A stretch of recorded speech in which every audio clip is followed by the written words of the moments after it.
Kipps, The Story of a Simple Soul is a novel by H.G.Wells, first published in 1905. Humorous yet sympathetic, this perceptive social novel is generally regarded as a masterpiece, and was the author's own favorite work.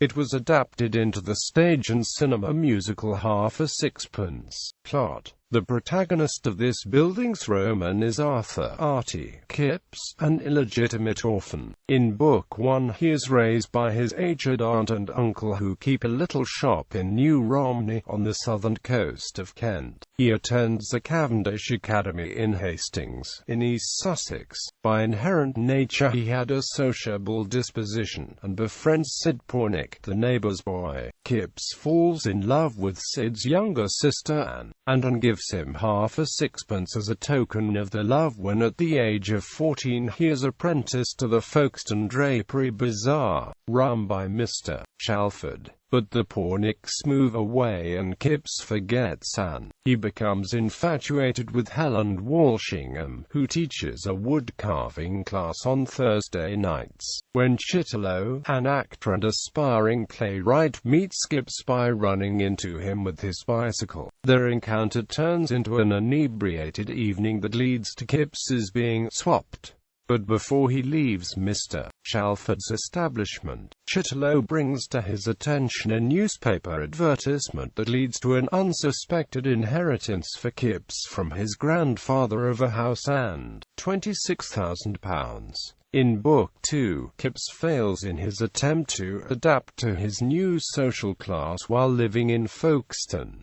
By chance he meets a Mr. Coot, who undertakes his social education. This leads to renewed contact with Helen Walshingham, and they become engaged. But the process of bettering himself alienates Kipps more and more, especially since Helen has in view taking advantage of Kipps's fortune to establish herself and her brother in London society. Chance meetings with Sid and then Anne lead to a decision to abandon social conventions and marry his childhood sweetheart. In Book 3, the attempt to find a suitable house for his new status precipitates Kipps back into a struggle with the complex and difficult English social system. Kipps and Anne quarrel. Then they learn that Helen's brother, who is a solicitor, has lost most of the fortune through speculation. This leads to a happier situation, however, when Kipps opens a branch of the Associated Booksellers Trading Union in Hythe, and they have a son. The success of Chitterlow's play, in which Kipps had invested £2,000, restores the fortune, but they are content to remain, as at the beginning, shopkeepers in a small coastal town. Themes: Kipps is a rags-to-riches study in class differences, and the novel's chief dramatic interest is how the protagonist negotiates the intellectual, moral, and emotional difficulties that come with wealth and a change of social station. Kipps is the only character in the novel who is fully developed, and all events are narrated from his point of view. A restrained Wellsian narrator's voice offers occasional comment, but only toward the end of the novel does this voice speak out in a page-long denunciation of the ruling power of this land, stupidity, which is a monster, a lumpish monster, like some great clumsy griffin thing, like the Crystal Palace Labyrinthodon, like Coot, like the leaden goddess of the Dunciad, like some fat, proud flunky, like pride, like indolence,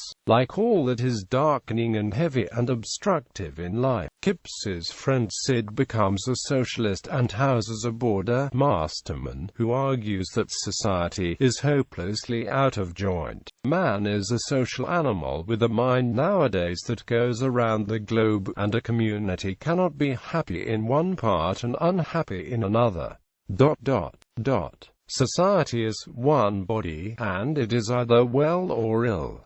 That's the law. This society we live in is ill. But while Kipps admires Masterman and is in part receptive to this point of view, he tells Anne that, "I don't agree with this socialism." At one time Wells intended to develop Masterman into a major character and wrote several versions in which he played an important role at the end of the novel. But in the end he eliminated Masterman altogether from the novel's conclusion. It is a critical commonplace to see in this an example of Wells' inner struggle between the roles of artist and prophet. The speech of Artie Kipps is a careful rendering of the pronunciation of the English language as Wells first learned it. Kipps never does master another way of speaking, and after much effort reverts to the manner of his upbringing.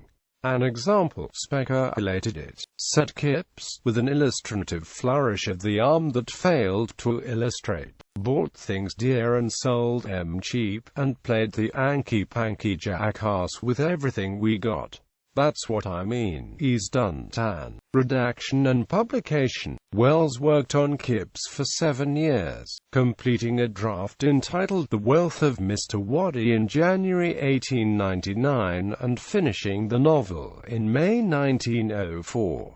He was eager for the novel to succeed, and harassed Macmillan with unorthodox ideas for publicity like Sandwichman in the West End Theatre District and posters saying, "Kipps worked here outside Portsmouth and Amp, Southsea Railway Station. Reception." Though Kipps eventually became one of Wells' most successful novels, at first it was slow to sell, but 12,000 copies had been sold by the end of 1905, and by the 1920s more than 250,000. The novel earned high praise from Henry James, but Arnold Bennett complained that the book showed ferocious hostility to about 5/6 of the characters. Biographer David C. Smith called the novel a masterpiece, and argued that with Kipps, the history of Mr. Polly, Antonio Bungay Wells is able to claim a permanent place in English fiction, close to Dickens, because of the extraordinary humanity of some of the characters, but also because of his ability to invoke a place, a class, a social scene. Adaptations. Kipps has been adapted for other media several times.